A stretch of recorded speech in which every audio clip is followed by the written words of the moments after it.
And good morning from California, good afternoon to the rest of the United States, and good evening to those in Europe and Africa. It's a pleasure to be with you again this week, and I really appreciate you joining us, especially those of you who are able to join us live. But if you're watching us via YouTube, thanks for tuning in. If you are watching the recorded video of the Sunday morning class, and would like to attend live, all you have to do is send me an email to awmysteryschool@gmail.com and make the request, refer to this Sunday Zoom class, The Wisdom of the Soul, and I'll send you an invitation, add your name to the mailing list. Just shoot me an email, awmysteryschool@gmail.com, and you'll be able to join us live. Today we're going to, I think I'll begin with a little summary. This is class 8, the briefest of summaries, and what we've been covering in the last 2 weeks is really the differences between our thoughts and our feelings.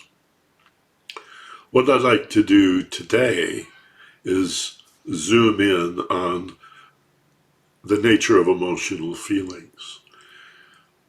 I'll talk a little bit about thoughts.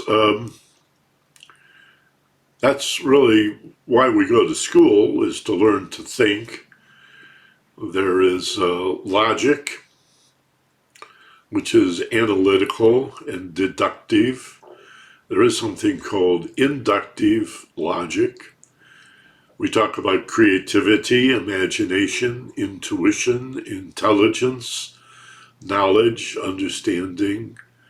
These are usually references to the mental nature, to cognition and thinking. And what a wonderful tool indeed.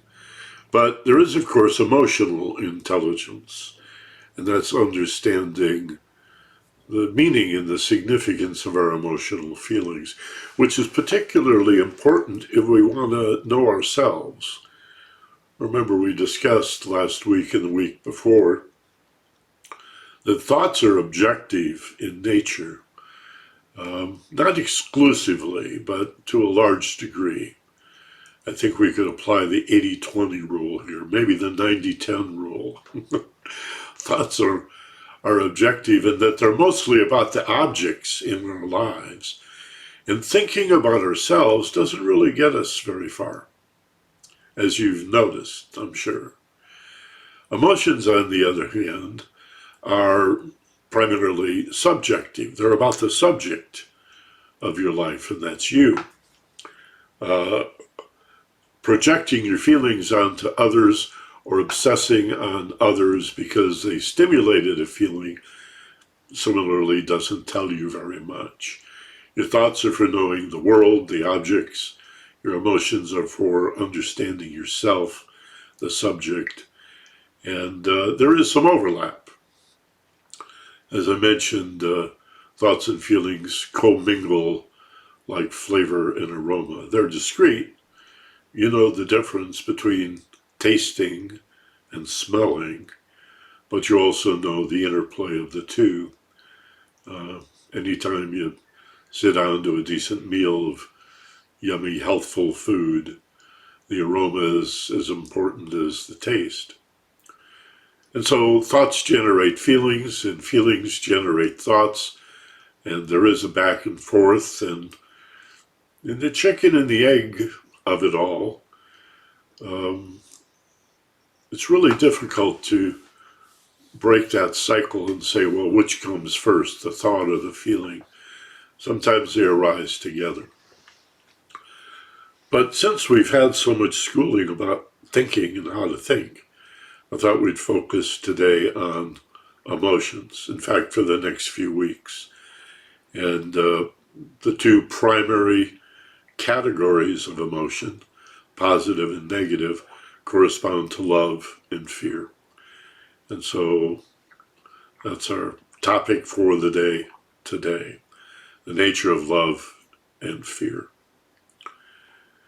So let's do our opening focus, a meditation. If you want to get comfortable in your chair, sit up straight. Again, erect but not rigid is the way I say it. You want to sit up, open up your shoulder, put your shoulders back to open up the rib cage. Maybe lift your chin just a little bit. And get a sense of being centered, being balanced. Close your eyes and begin by just bringing your focus into how it feels to be in your body, supported by the chair, with your feet flat on the floor, the chair and you in it supported by the floor.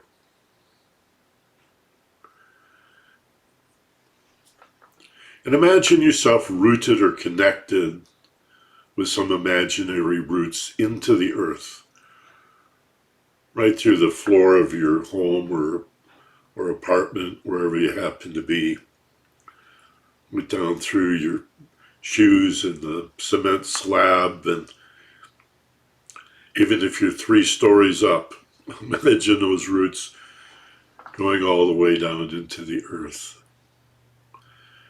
Imagine how it would feel to be a tree, or a bush, or for that matter, a flower, or blade of grass. Make that connection, telling yourself, this is my spot, this is where I grow, I belong here, I'm plugged in. And at the top of your head, imagine a very gentle downward precipitation of spirit, of chi, or prana, the life force, like a gentle rain sprinkling down. And you can even imagine a funnel in the very top of your head, pointed down into the crown, that is collecting this energy. So we say, standing open and receptive to the downward impress of spirit into matter.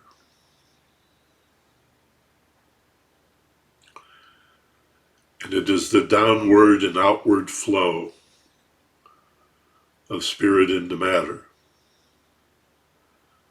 that creates the inward and upward growth,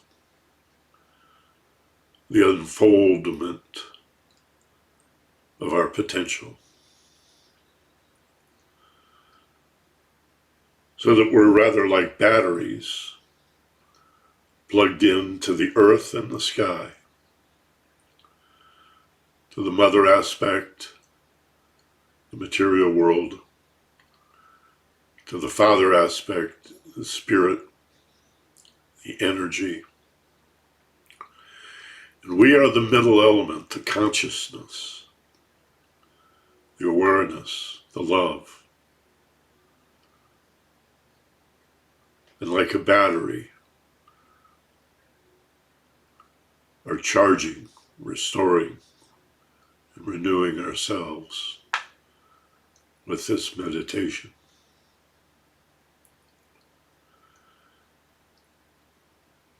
I'd like you to take 3 nice, slow, deep breaths while maintaining this receptivity. Inhaling through your nose, fill your lungs with strength and power. And as you exhale, feel a letting go throughout your entire body. And breathe all the way out, all the way beyond where you'd normally stop. And do that a couple of more times. Nice, big, slow, deep breath, pulling in strength and power. And as you exhale, create and sense a letting go feeling. Let your whole body soften.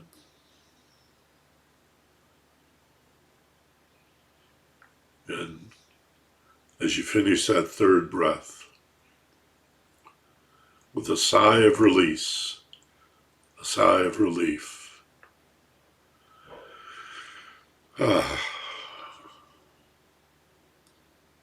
turn your breathing over to autopilot. Allow your body to breathe itself.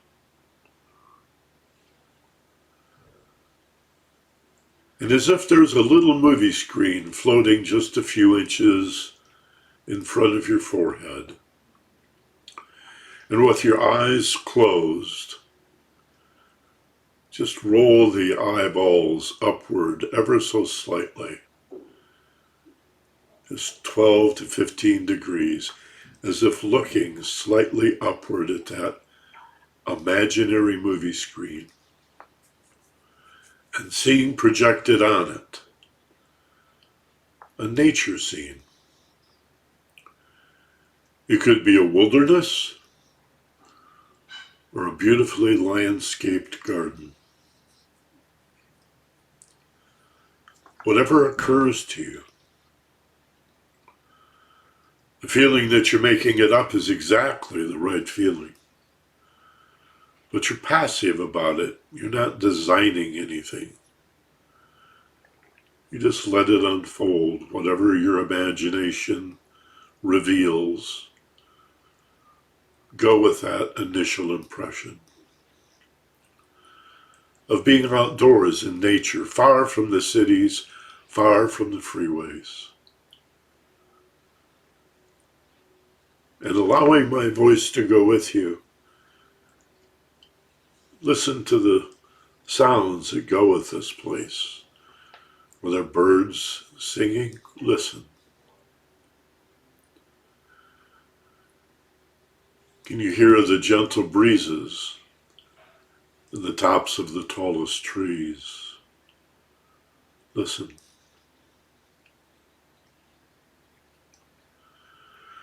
You feel the gentle warmth of the sun on your face and your arms, and how it gets a little cooler and more humid when you move into the shady forested places.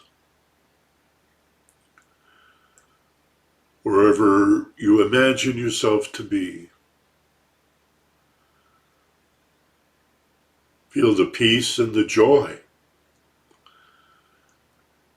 of being able to, well, meander, to wander, to explore this place, as if there's nowhere else you'd rather be, nowhere else you need to be. Time stands still.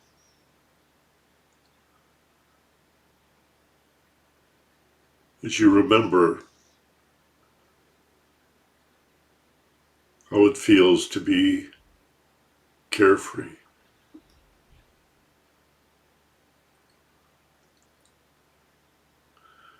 And imagine coming upon a small lake or a pond.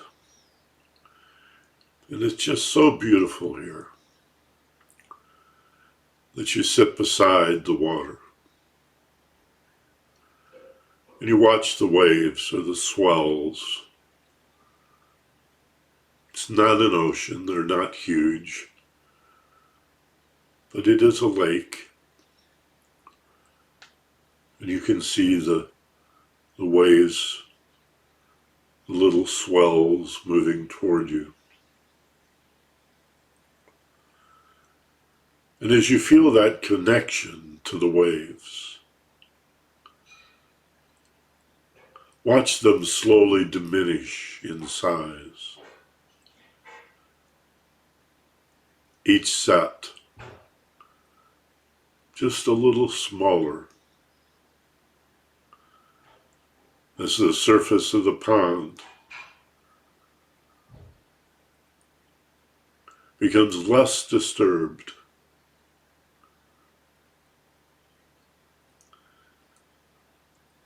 until there's just the smallest ripples upon the surface, radiating outward, moving toward you. And then even they disappear, and the surface of the lake becomes as smooth as glass. And you feel that peace.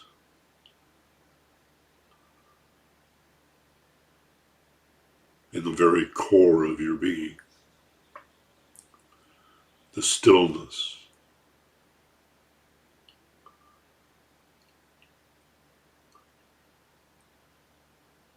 Calm. Safe and relaxed.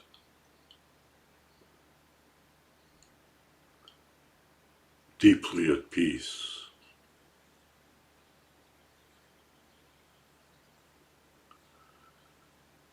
And you remind yourself that this stillness, this peace, this refuge from the frenzy of our day-to-day life and affairs is within us at all times. It need not be attained. It is waiting as your nature for you to let go of everything that is not peaceful and safe and loving. It's been here all along and always has been and always will be.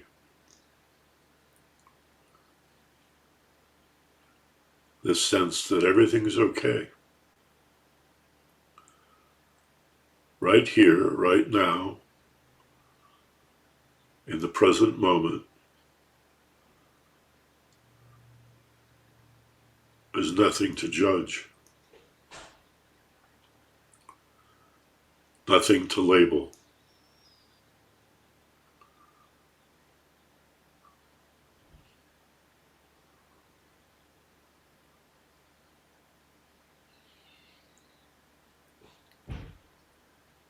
Just love itself and peace. The source of our happiness is peace. And the past are merely images in our mind. Recollections, phantasms that no longer exist. And the future also simply shadows of what may be with no reality whatsoever.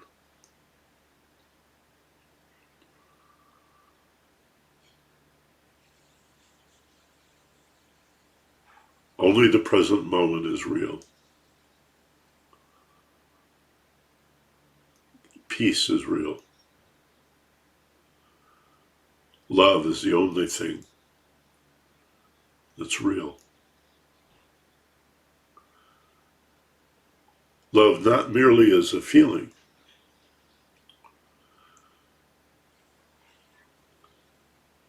but as a state of clarity and understanding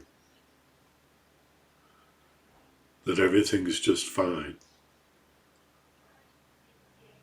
exactly as it is. Be not deceived.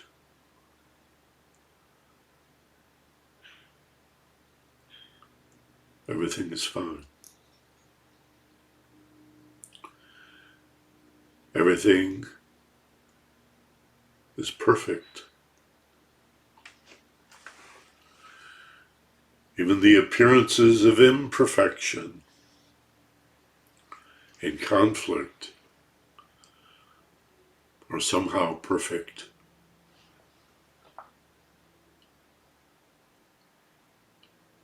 And when we orient ourselves toward truth, love, and understanding,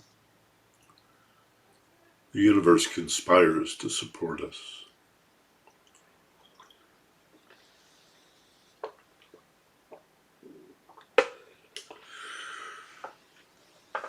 Simply form the intention to bring this awareness with you back into the room. Effortlessly, there's nothing you need to hold on to.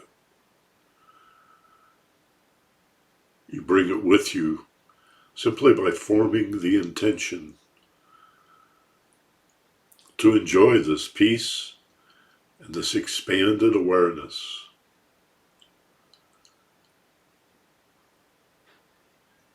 As you open your eyes and come back into the waking state. And in your own way, in your own time, I'd like you to count yourself out 1 to 3, reminding yourself in a few moments when you reach the number 3, you'll open your eyes feeling great, really, really better than before, wide awake and alert, rested, revitalized, floating up. And when you're ready, come back into the room.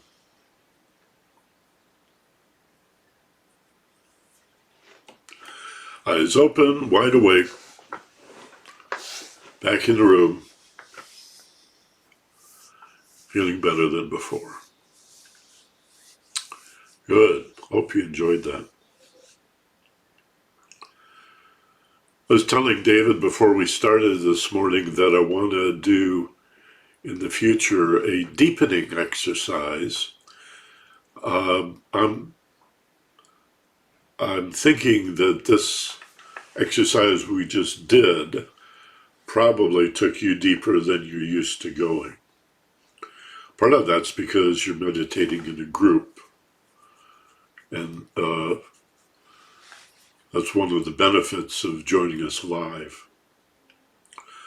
But here's an idea I've mentioned only once before, and it bears repeating many, many times until you incorporate it into your meditation.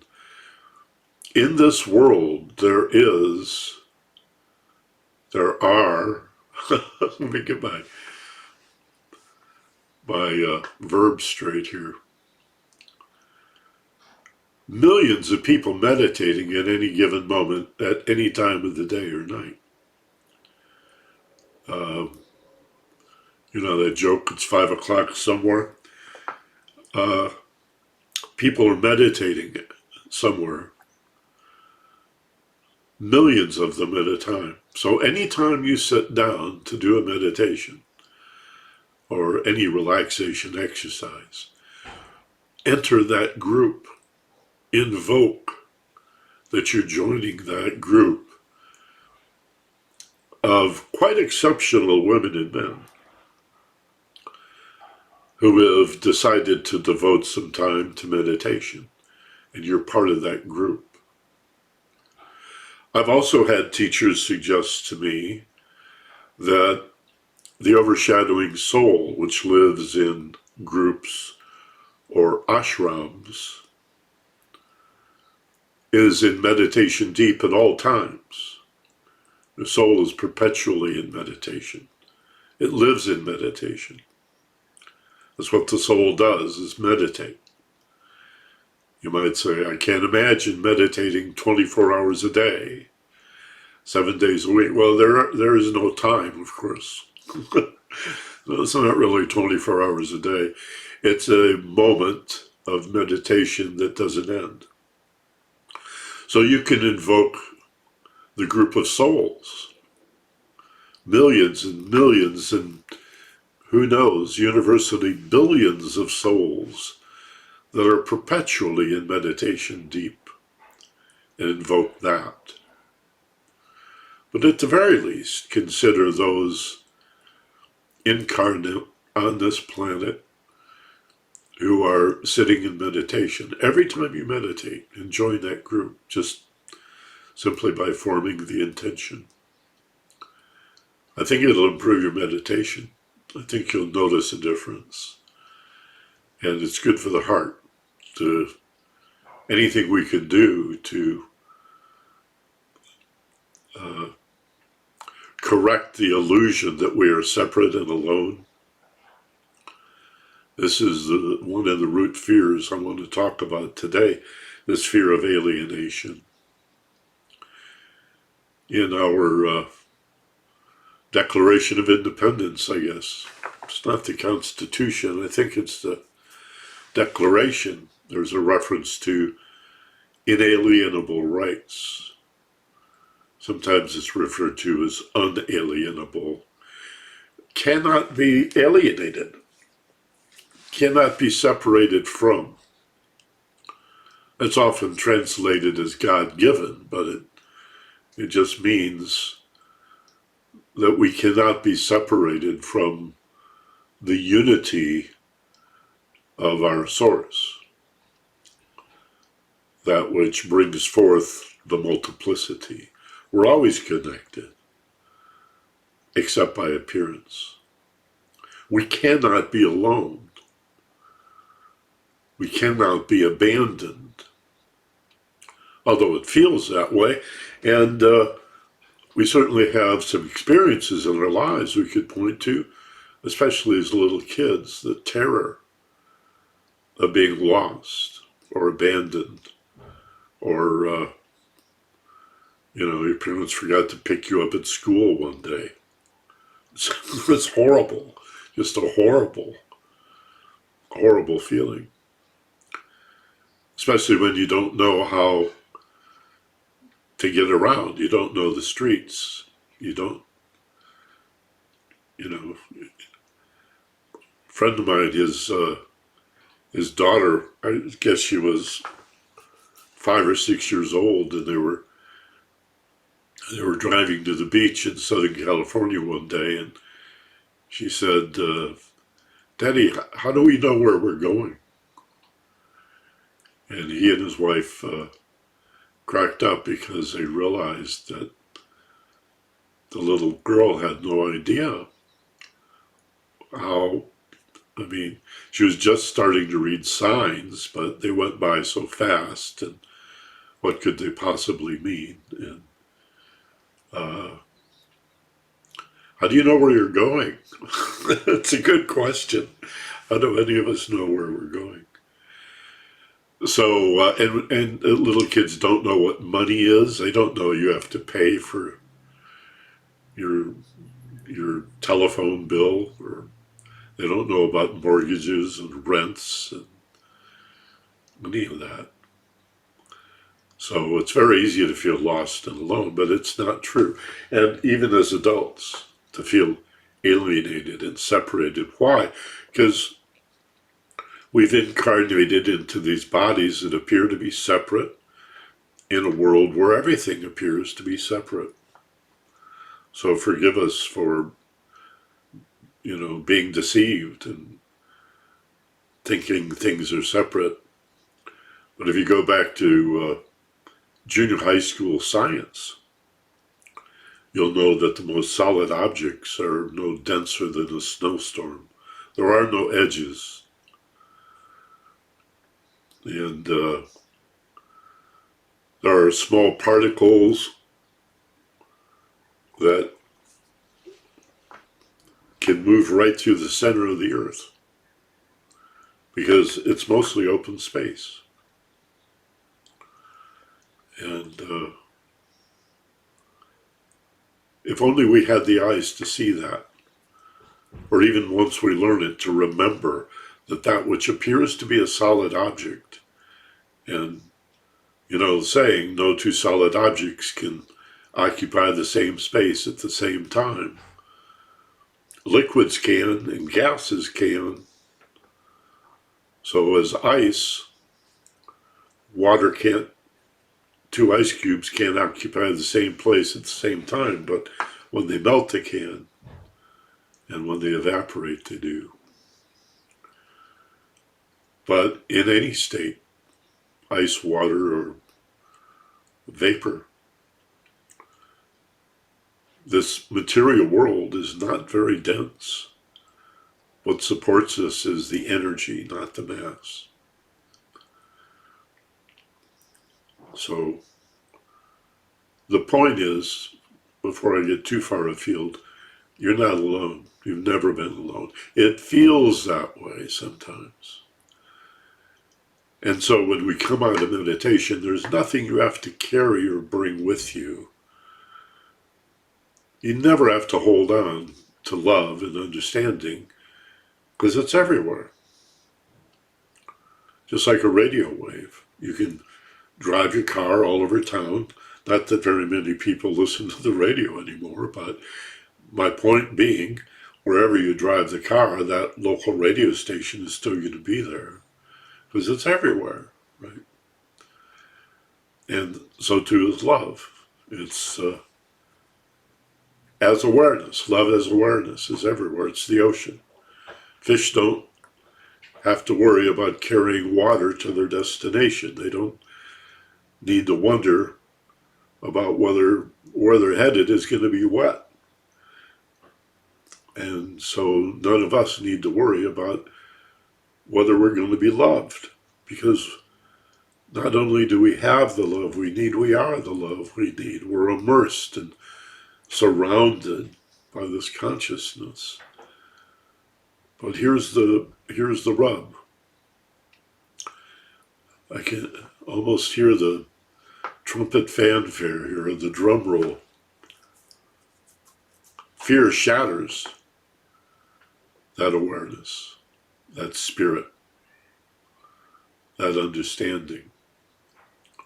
Fear by any name. This is what I want to talk about today, love and fear. As positive and so-called negative emotions. And I'm always hesitant to use the word negative. I do, because people know what I mean by negative emotion. It's the ones that hurt. And because they hurt, we call them negative, but actually they have enormous value, don't they? And we'll talk about why. So a positive emotion is the happiness. Love's technically not an emotion. Let me handle this right up front. Technically, love is not an emotion. Even psychologists, your basic psychotherapist or social worker, will tell you that love is not an emotion. It's a drive.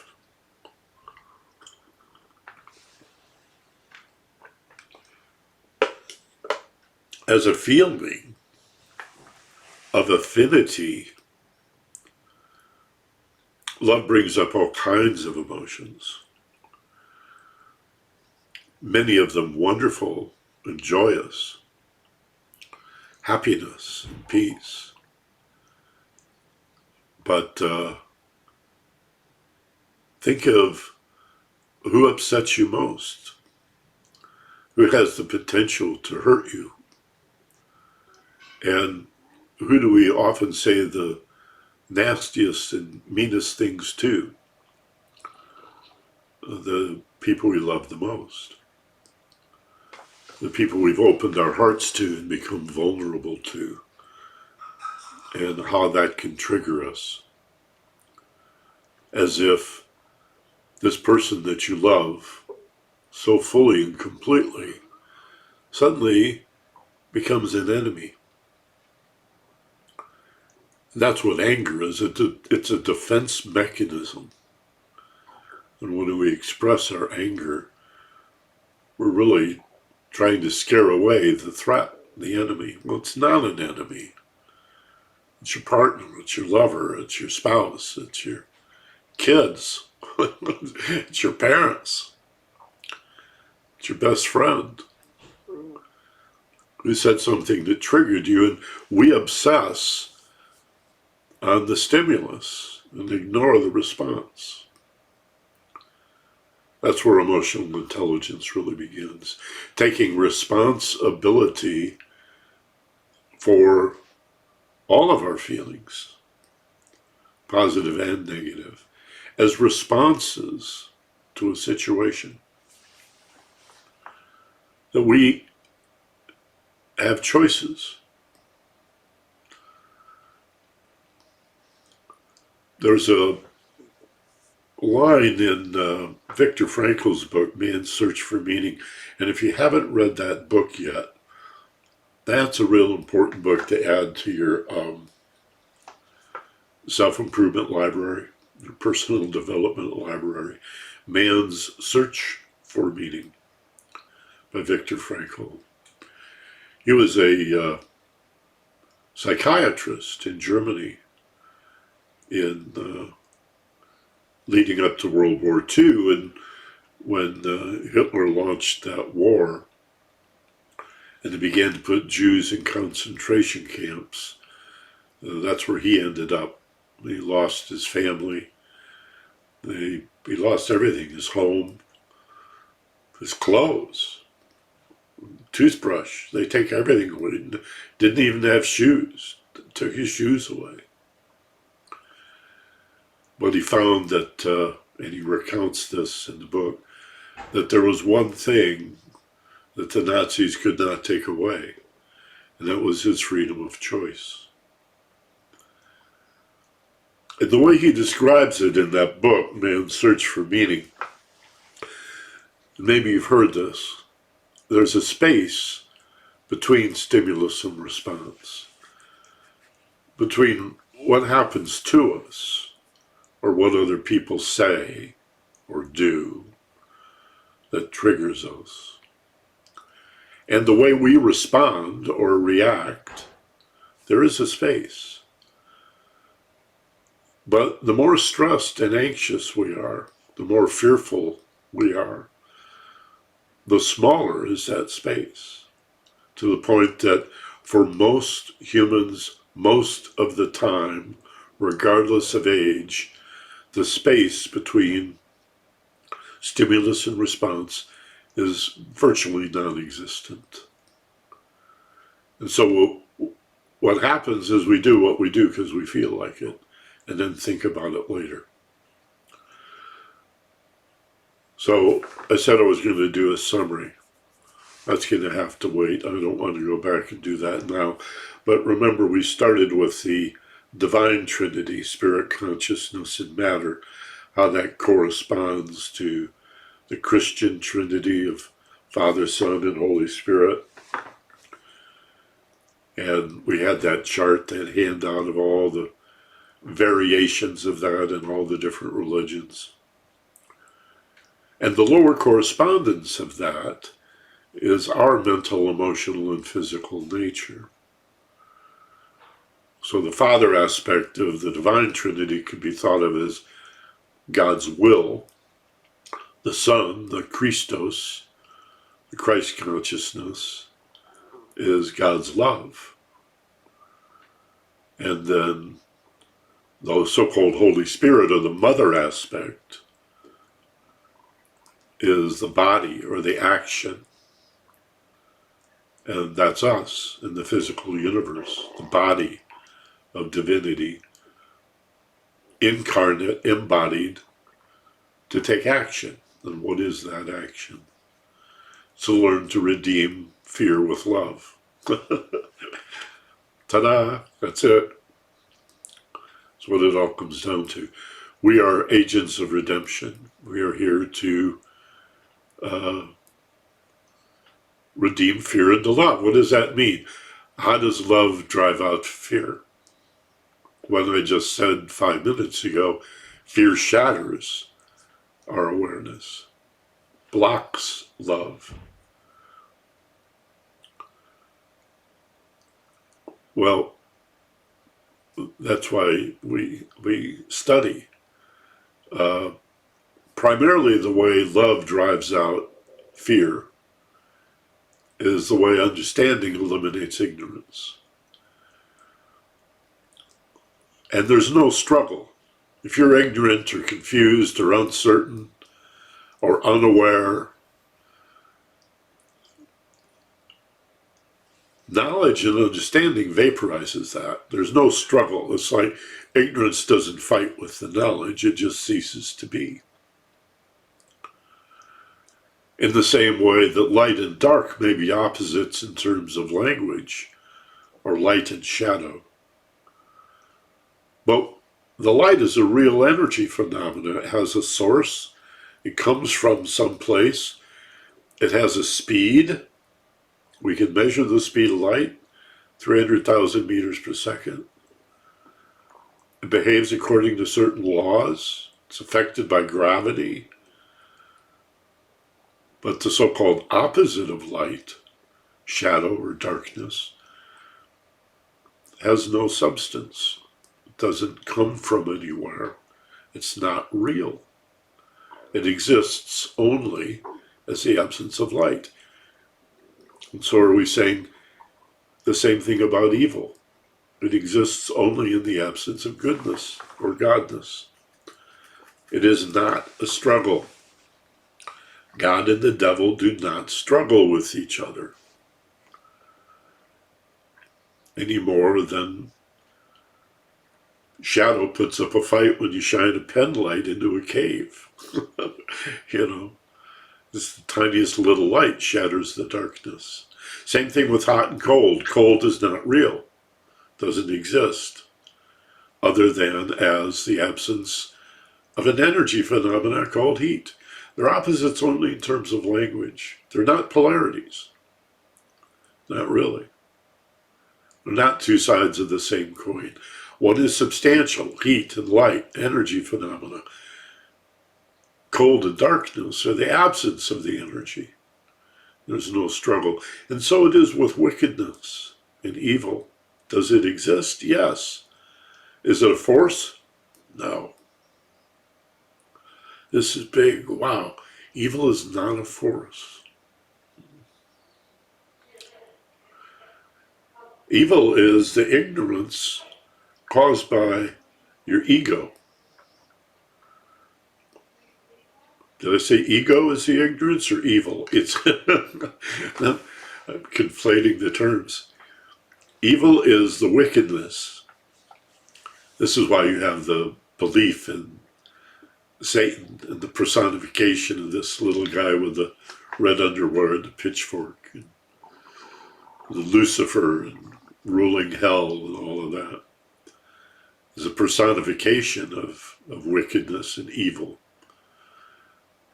Does it exist? Yeah, sure. Look at the coverage of the war in Ukraine if you want to see evil at work. How does one bring himself to bomb cities and target civilians and deliberately point a missile at a hospital and then a maternity ward? Just doesn't get more evil than that. Non-combatants violating all the rules of war as if war itself was not an abomination. Yeah, definitely evil, wickedness, depravity, self-centeredness, narcissism, lack of empathy takes many forms. Lying, stealing, no regard for other people. All of this is born of ignorance, of a failure to understand. And it's a vicious cycle because fear promotes, it triggers this fight or flight system, which is often called the amygdala hijack. It shuts down the higher brain function that you need to understand. So when you're confused, and you most need to understand, as the antidote to that confusion, the amygdala is just shut down the higher brain functions of the frontal lobe and the cerebral cortex, leaving you with this animal brain that sees everything as either or. Binary thinking is a byproduct of stress and anxiety and fear by any name, from panic to mild apprehension and back. So I'm just going to skate over these basic concepts, and then in the next couple of weeks we'll roll up our sleeves and go back over this a little more carefully. But I want to try and give you an overview of this whole dilemma of, I'm afraid, my fear is less about the danger than what I don't understand about it. This is when I really need understanding, and tragically, this is when it's least available. Because the limbic brain, the amygdala, this structure of neurons in the base of the skull, is interested only in survival. And if the danger were real, as has been the case in the 3 million years we've been evolving, it helps us survive.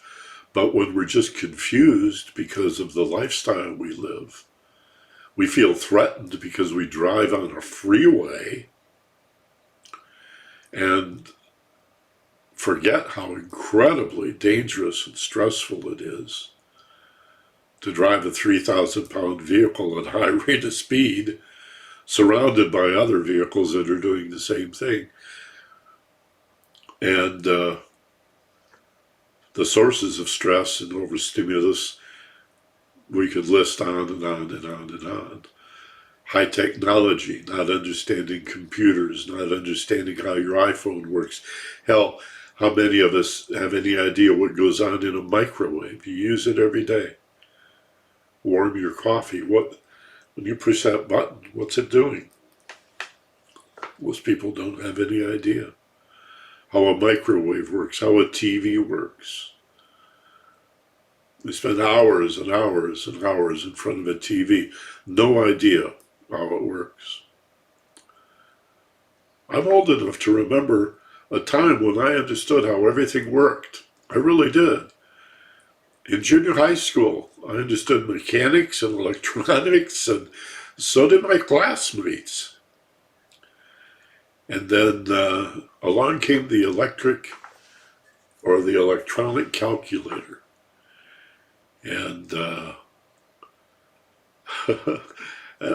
again, not to go far afield with this, but you talk about how high technology adds to our stress and our fear and shatters awareness and our ability to understand.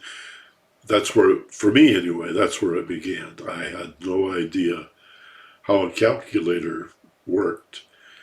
And I got a hold of an article from Scientific American magazine.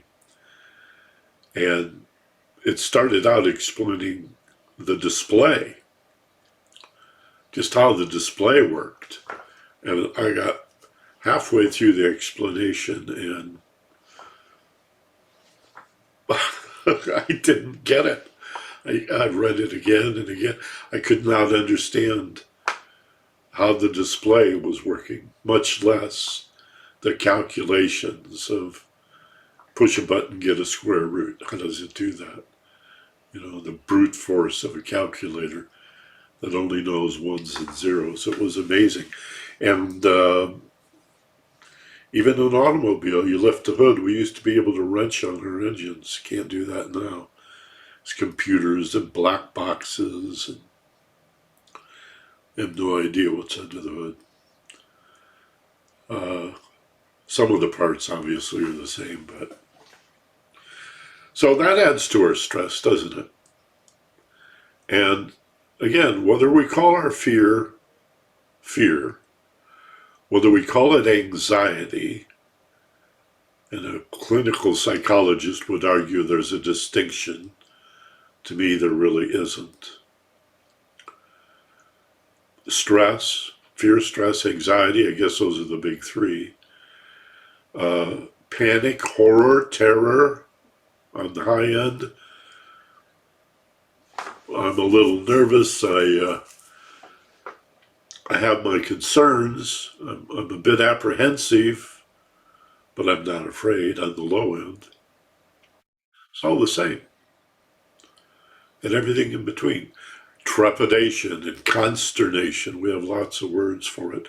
It is not an indication of danger. It's an indication, fear by any name, is an indication of unawareness, of confusion, uncertainty, and ignorance. And the antidote is understanding. All right? Love is understanding. Love is consciousness, not an emotion. Understanding what? In what areas? Well, your nose keeps itching. Got this nervous itch today. Forgive me. Touching my face.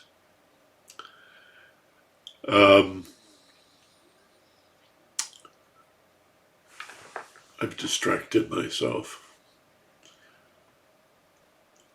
Michael, let me just jump in right here while you're being distracted. And it's 5 minutes to high noon. Time's flying by. So just wanted to let you know. I don't see any questions in the queue, but just to ask anybody if you have any questions for Michael, send them to me and I'll relay them to him. Otherwise, we'll just let him keep doing his thing. Sound good? Yeah, and I really would like questions. So just jot it down. Writing, the only reason we have you put the question in the chat box is to help formulate it. And I really encourage you to ask questions. I very much would like to hear the question. And then David will call on you and ask you to repeat the question in your own words, maybe add a little to it. And I do want some interchange. In time, I think once we cover the basics, we're going to also do some chat rooms. There'll be points where I ask you to consider a particular question, and we'll send you to little chat rooms of 2 or 3 people, have a short discussion, 5 or 6 minutes, and then bring it back to class. So we're going to get increasingly interactive as time goes on. But I want to build a base and grow the class and let you guys get comfortable with each other, seeing the same faces and hearing the same voices week after week. Getting students to ask questions is always one of the great challenges. So love and fear is the dichotomy that I'm dancing around today. Love is awareness, it's understanding, it's consciousness. It's not just a warm, fuzzy emotion. The basic emotions are happiness and sadness, anger and fear. Those are the 4 basic emotions. Happiness, sadness, anger, and fear.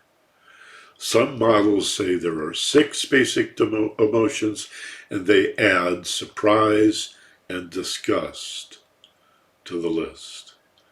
Happiness, sadness, anger, fear, surprise, and disgust. And you may say, my God, Michael, there are hundreds of words that describe various emotions. Yeah, but they're all permutations and variations and combinations of these basic feelings. And so, in the most primary way, there's love and fear. Love drives out fear, the way understanding eliminates ignorance. There is no struggle.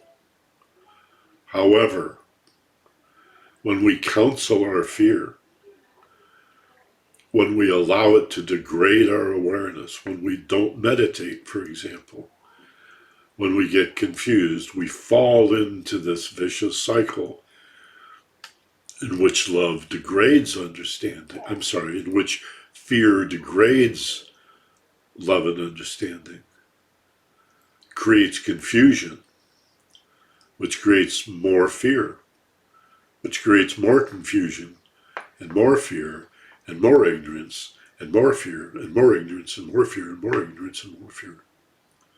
And we spiral down. How do we get out of that? How do we move to an upward spiral of love and understanding. For each of those promotes the other.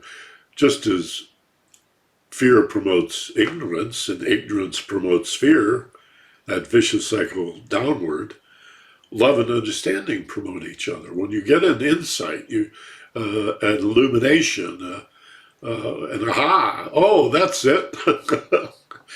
What do? You relax, right?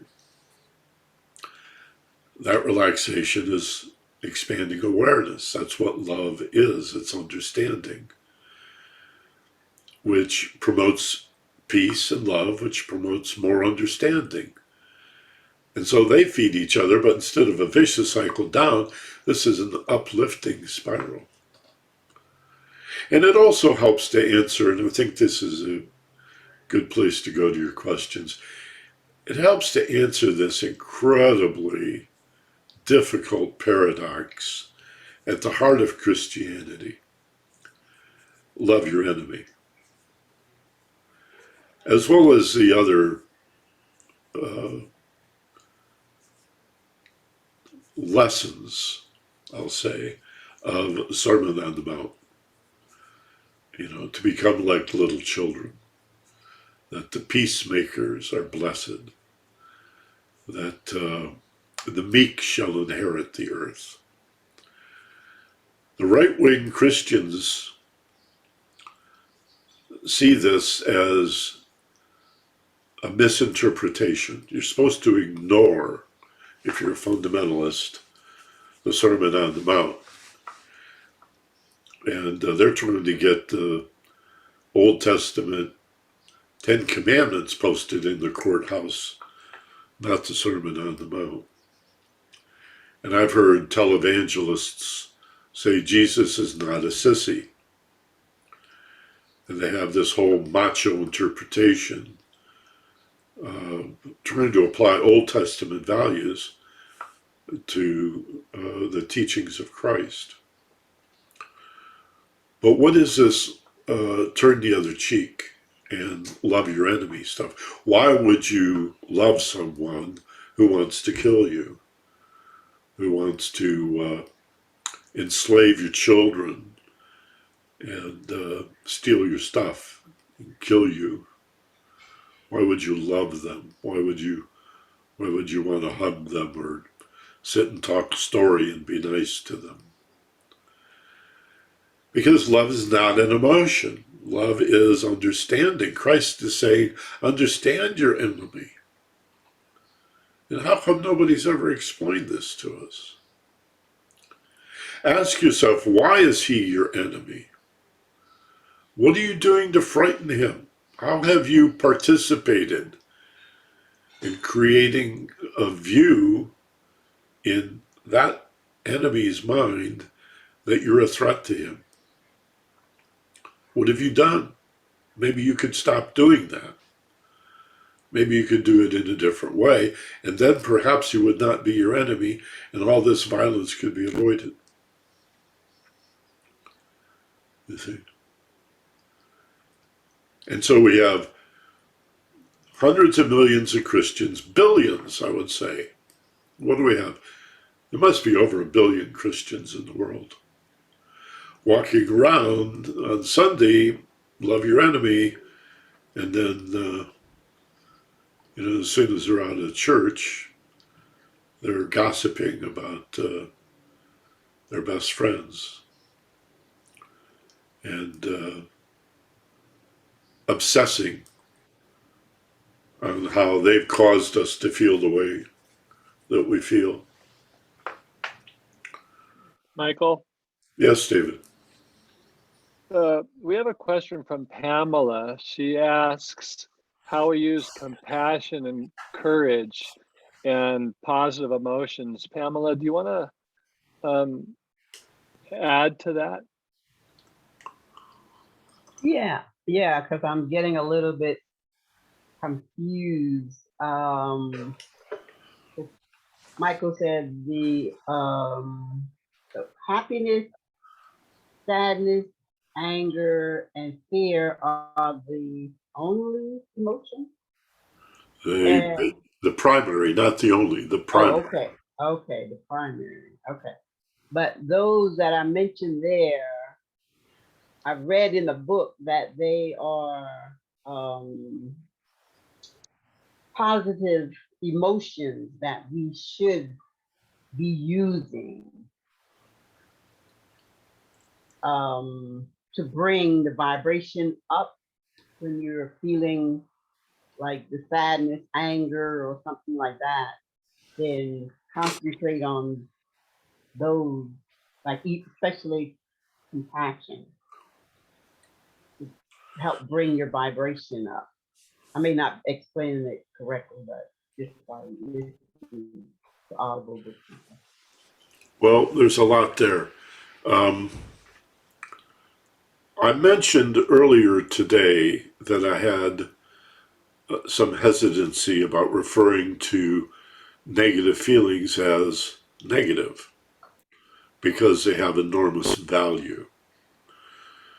Uh, just as we could hurt ourselves badly if we did not feel physical pain, you may wish at some point, if you're suffering from pain, I wish I could not feel pain.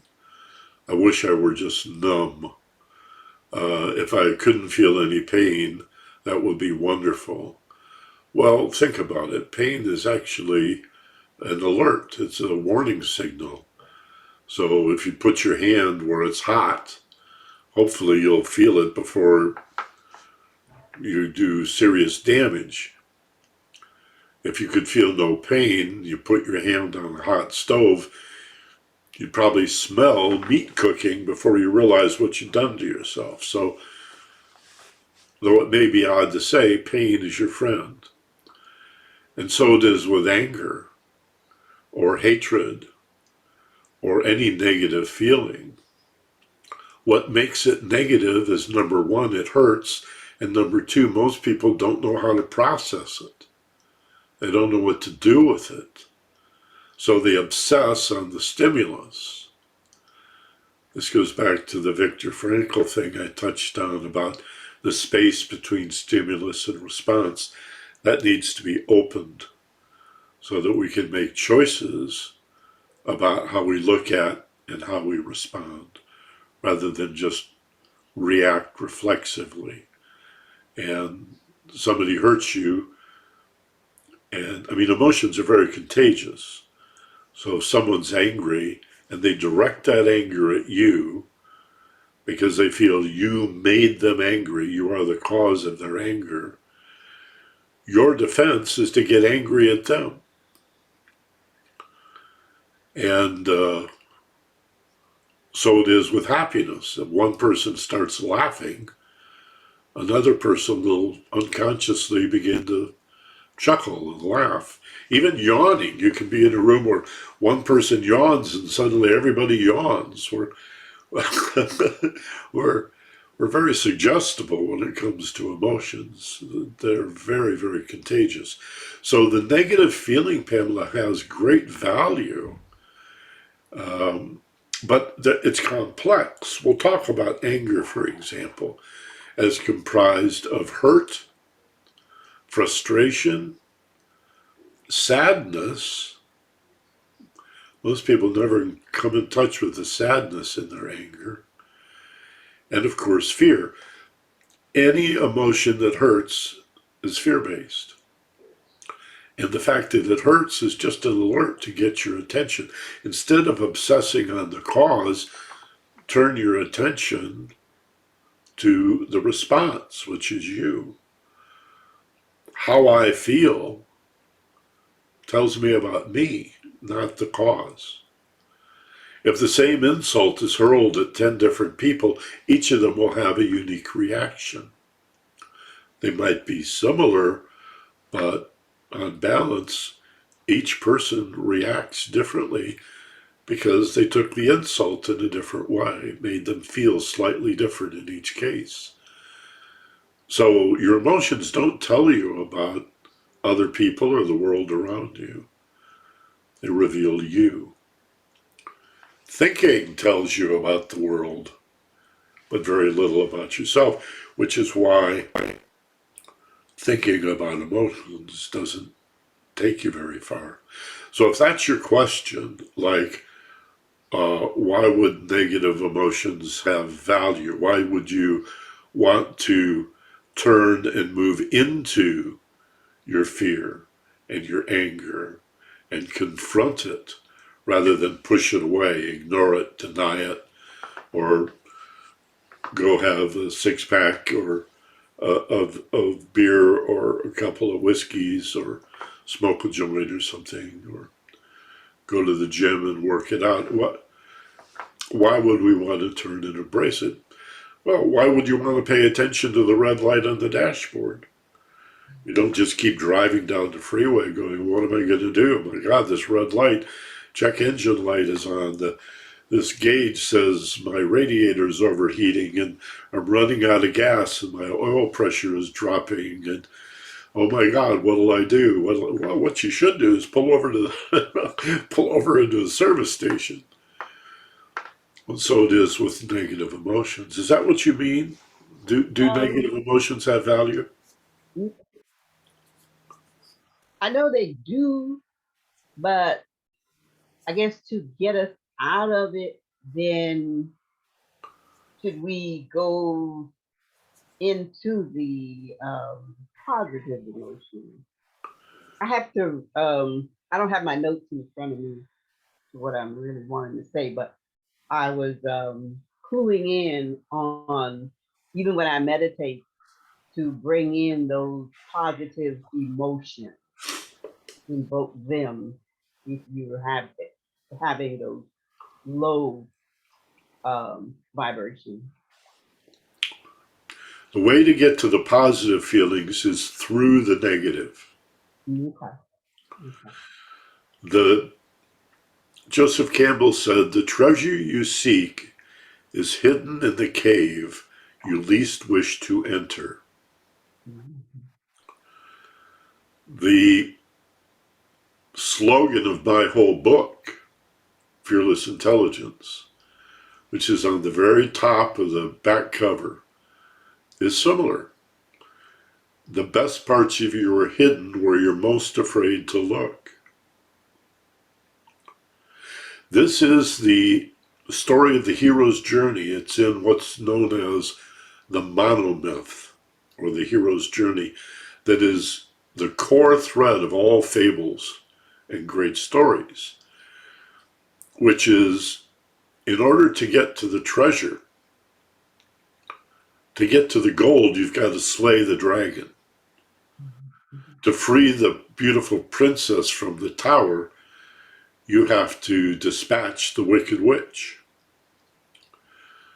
And whether it's Wizard of Oz or Star Wars or any great story, the Arthurian legends, it's always about the adventure of facing demons and dragons and shadows and all manner of evil, but it's always portrayed as some external danger.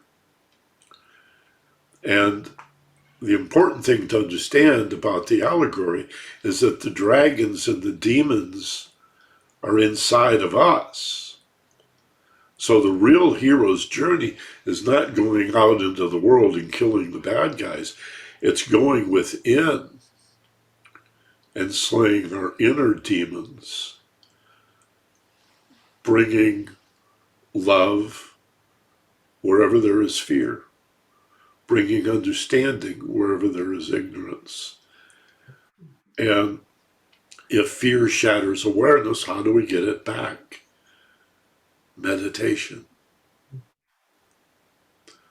That's what love is, the expanded awareness, the understanding, the insight, the realization, the revelations that come from quieting the mind, calming the emotions, sitting still with the physical body. And then, oh, I see. Oh, you know what I just realized? Oh my God. Oh, I get it. You see? And that understanding vaporizes the shadow. That's what kills the dragon, is simply understanding. The dragon is a phantasm of your own imagination. It represents what you don't know, what you don't understand. About the world, yeah, sometimes, but mostly about yourself. Situational awareness is important, but self-awareness, that's what we're after. Know thyself. And that's killing the dragons. That's slaying the wicked witch. That's how you get to the gold. You have to go through the scary bits. You have to confront your fears and your anger. Explore them. Own them. Explore them. And as you understand them, they fall away. Compassion, you talk about. Wow, compassion is an understanding of how people suffer. There's so much to say about compassion. I'm going to resist the temptation to say much about it. But a model that I've been taught from Buddhism is that love as awareness comes in 5 stages. Let's see if I can remember them. There is, what do they call it? It's like, it's what the Greeks called philos, friendly love, familial love, love of your friends, love of your family, the way you love the dog and the cat, the way you love your job, the way you love the day. That's the first kind of love. The second is cherished love. This is devotional love to a spouse, to a partner, romantic love, if you will.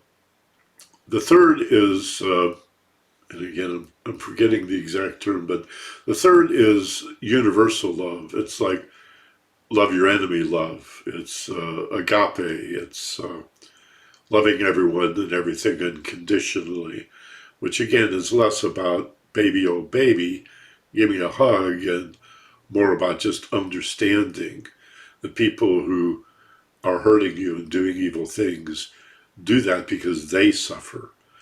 And that's what leads to compassion, which is the fourth canon of love. There's self-compassion, there's compassion for others. And that's about recognizing how much suffering there is in the world. The first noble truth in Buddhism is you shall know suffering. Sorry, but that's the deal. That's the purpose, is not to wallow in it, not to be stuck in it, not to live your life in hell, but to sort of prod you along the path so that you will seek understanding, which eliminates the suffering. And beyond compassion, there's something called bodhicitta, which is nirvana or full enlightenment, which is a cosmic consciousness and awareness of how all of this plays out. And it's impossible to really describe bodhicitta. It has to be arrived at through years of dedicated meditation to become a Buddha, to live like Christ, or any great prophet. So those are, without having prepared, my best recollection of the 5 stages of love, and compassion is number 4. You touched on it, so there's a cursory answer for you about compassion. Okay, thank you. But again, notice you have to suffer. You have to confront your suffering. You have to wade into it. People always want to know, how do I overcome my fear? You don't. You move into it, understand it, and it ceases to be. Essentially, you drop it, you let go of it. You don't conquer fear. You don't conquer ignorance. You don't defeat darkness and cold. You just bring the love and the warmth and the light of understanding to it, and it ceases to be. Does that make sense to you? Yeah, yeah. I think that's what I'm getting. Yeah, Good. Hang in. This is not easy stuff. yeah, I know. Thank you. Michael, David? I have a question for you. The, the name of this class is The Wisdom of the Soul, and we talk a lot about love and consciousness. And I was thinking about these words. Now, can you think of these words as synonyms, or can you put an equal sign between saying something like soul equals love or soul is love? Because I know the nature of the soul is love, but is it a stepped down higher kind of love, the nature of the soul?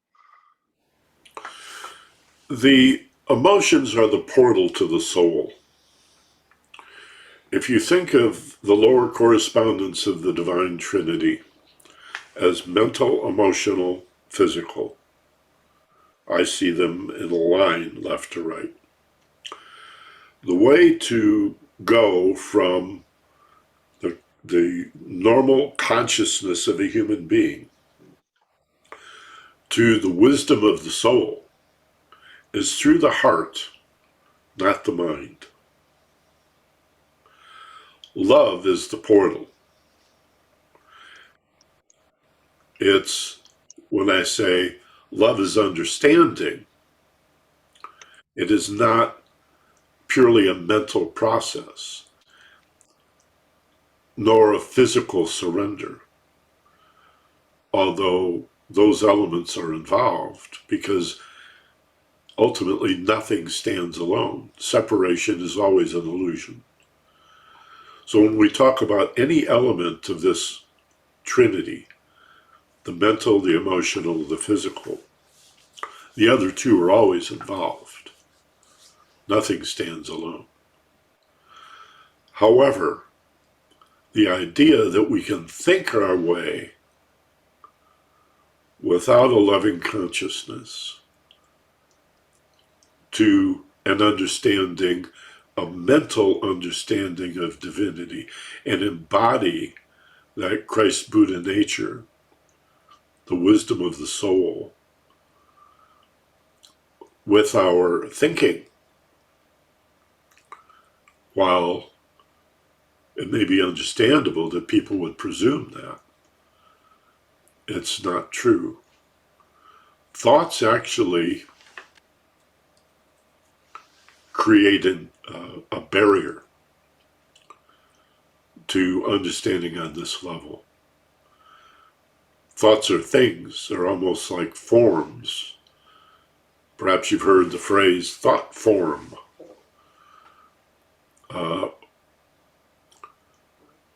They get in the way ultimately of merging with the source. The path to the soul is through the heart. So there's an overlap here. The emotional nature is the center of the Trinity in man, mental, emotional, and physical. The soul is the center of the divine Trinity, God, soul, man, spirit, consciousness, matter. So the overlap is where our emotional nature intersects with the soul, and that's what the cross is about, by the way. Crucifixions were done on an X-shaped cross. I'm not sure how this has been concealed, but crucifixions were always done on a cross shaped like an X. Nails in the hands and nails in the feet will not hold you to a vertical cross as we've had it portrayed by the church. You can't be nailed to a cross. The nails eventually will pull out. I mean, your hands and your feet will... The head of the nail is not big enough to support you to that cross. The reason the cross, the vertical and horizontal cross, has been used is that it represents this Trinity. The vertical element is the divine Trinity. The horizontal element is its lower correspondence. And where they intersect, where the Rosicrucian puts the rose, at the intersection of the horizontal and the vertical element, is where the emotion corresponds to the soul. That's the intersection. You've heard of these secret societies like Rosicrucians and Freemasons. And what's the big secret? Big secret is that your soul overshadows you. The big secret is that your soul's already in heaven, so to speak. Where else could it be? That there is an aspect of us, an indwelling soul, but essentially we're an extension of a soul that overshadows us. It's already up there. Where else would it be? And so the whole idea of the church existing so that you can go to heaven, you're already there. I think there are hell realms. I think we can see people in the news that are living in hell right now, right here on earth, and creating hell, and do the most hellish things. There's also realms called the hungry ghost and the animal realm. To be reborn as an animal is not a way to escape samsara, or the endless cycle of birth and rebirth. So, in Eastern philosophy, realization corresponds to resurrection and salvation in Christian philosophy. And again, that's such a rich metaphor to consider the intersection of these two trinities as the cross itself. But you're not going to think your way to higher consciousness. It's why emotional intelligence is imperative. Does that address your question, David? Yes. Very interesting stuff that you just said. Yeah, there's some heavy stuff there. I just wanted to let you know it's 12:27, and so we're 3 minutes away from doing, if you want to wrap up in any way. I don't see any other questions at this point, so yeah. Okay, I will put the ribbons on it here. I want to encourage you, those of you who are with us here live, rather than watching on YouTube, to bring questions to class. But there are no bad questions. This is heavy stuff. Even talking about the cross as being an X rather than a vertical and horizontal thing, that's new for most of us.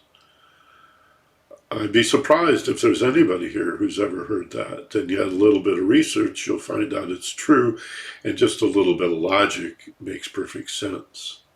That they were nailed to an X-shaped cross. So why would the symbol of Christianity be this vertical member with a horizontal member? And this idea that Christ would be nailed to it. Think about it. Would nails hold a 180-pound man to a cross? Doesn't make much sense. But it's a rich and beautiful allegory for the divine trinity and the lower correspondence in man. And the point of intersection is the emotion. But also remember, nothing stands alone. The soul is both spirit and matter. Remember, Christ was called the Son of God and the Son of Man. And emotions are both mental and physical. Emotions are the intersection of our thought and our behavior. It's what drives thought into action.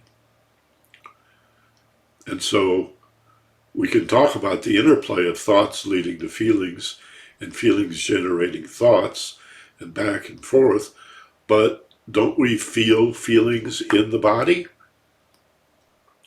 Of course. Although many people live their entire lives and that never occurs to them. That to find a feeling, you should move your awareness, and it helps to close your eyes and move your awareness down into your body and find the feeling. Where in your body do you feel the feeling?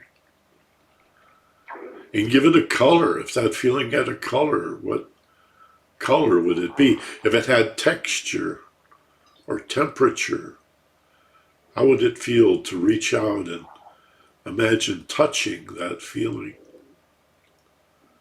And if you could dialogue with that emotion, you learn to do all of this in my book, Fearless Intelligence. You could actually use your imagination, provided you're in a deeply relaxed state, very quiet, like that glass lake. You can dialogue with the feeling, and it'll answer you. It'll tell you what it represents, what it signifies, what it's trying to alert you to. In the heartache, in the hurt, in the anger, in the fear, in the disgust, in the contempt, even in the apathy, is the answers you're looking for. You cannot have a problem that does not have the answer embedded in it if we would but relax. Let everything that is not love, truth fall away and see the truth. That's what love is. It's awareness and understanding, not just some emotional affinity or affection. That would be small L love, Valentine's Day love. Small L love. Capital L love is the soul, the Christ Buddha nature. All right. So there's a lot to this, but again, having covered, at least in a cursory fashion, we've done 7 classes. This is our 8th class. So what is that, 12 hours of information just on the overshadowing divine trinity and its lower correspondence. And now we're moving into the nature of love and fear. Emotions, and how emotions come out of that. Love is understanding our emotional nature. It's not an emotion. It's our awareness of how we feel as connected to thought and behavior as well. And health, I should point out. And fear is the unawareness, or the confusion, or the uncertainty, or the ignorance of our condition and the conditions that arise. We are love. We experience fear. Fear shatters that awareness. To get back to identifying as the higher consciousness, the expanded awareness that is love itself, we must breathe and relax and study the mind. And mind includes a mental nature and an emotional nature and a physical nature. You probably didn't know that your body was part of your mind, but it is, because there's really only one mind, and we have access to a little sliver of the one universal cosmic mind. But the mind is the all that is. So your mental nature and your emotional nature and your physical body are emanations of the one mind. Okay? I'll have this up on YouTube later today. You can listen to it again. And again, bring your questions. I really, you want to make me happy, ask your question. I promise. No grades, no such thing as a bad question. I'd really appreciate it. Namaste, aloha, salam. I hope you'll join us next week. Unmute and say goodbye to everybody and have a wonderful, blessed week. Thank you for being here. Thank you, Thank Michael. you, everybody. Have a great day. Thank Thank you. you. Great day. Bye-bye. Bye. Thank you.